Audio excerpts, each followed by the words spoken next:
So I'd like to begin this evening by calling on Director David Letkemann. David is the chair of our Nominations Committee, and he's going to give us a report on the 2013 democratic process. So David, please join me on stage. Oh, I'll stay here. Thank you, Sean, and good evening, ladies and gentlemen. It has been my pleasure to serve as chair of this year's Nominations Committee, along with my fellow committee members Ramesh Riki, Stuart Letkemann, and Henry Jansen. The Nominations Committee works on behalf of the board to oversee the director nomination and election process.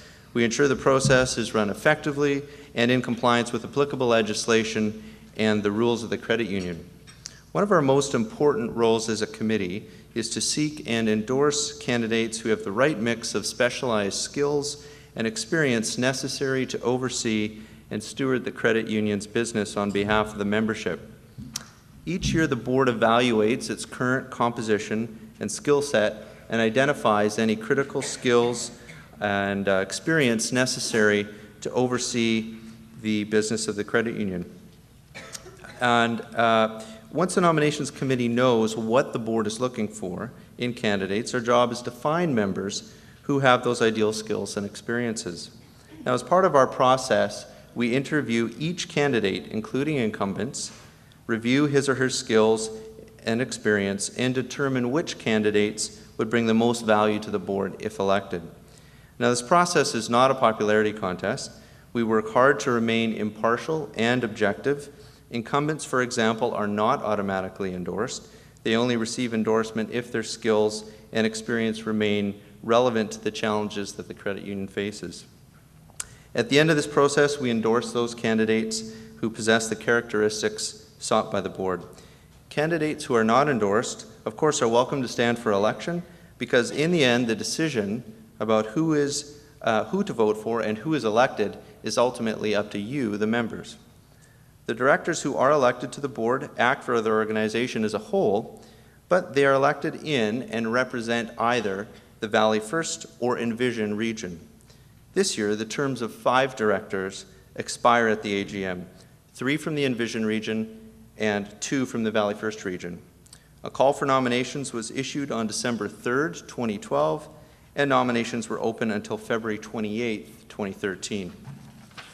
In the Valley First region, incumbent Director Robin Middleton chose to stand for re-election, while Director Larry Stevens opted not to after 13 years of service. In the Envision region, all 3 incumbent directors, Terry Enns, Peter Shirley, and Ken Voth, chose to stand for re-election. We also received nominations for 2 additional candidates in the Valley First region and 2 additional candidates in the Envision region. That meant, of course, that we had an election in both regions.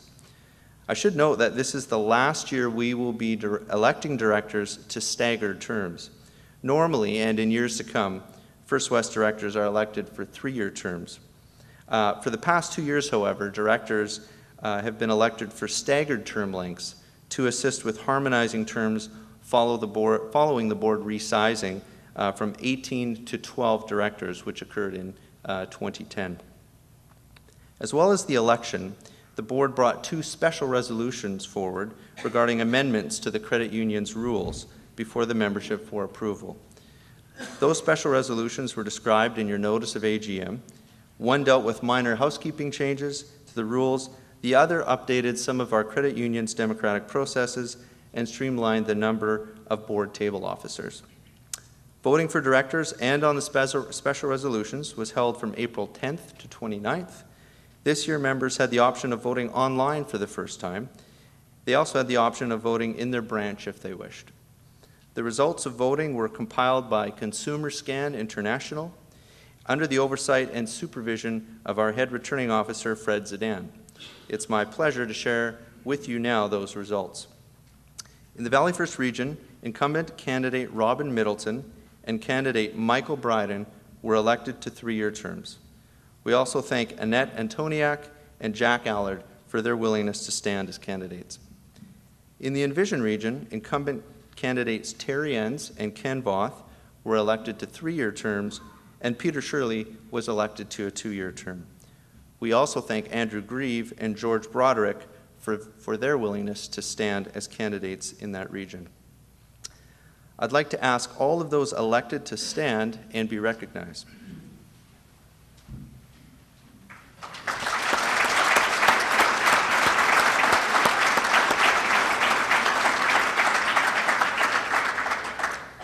Congratulations to all elected and re-elected directors.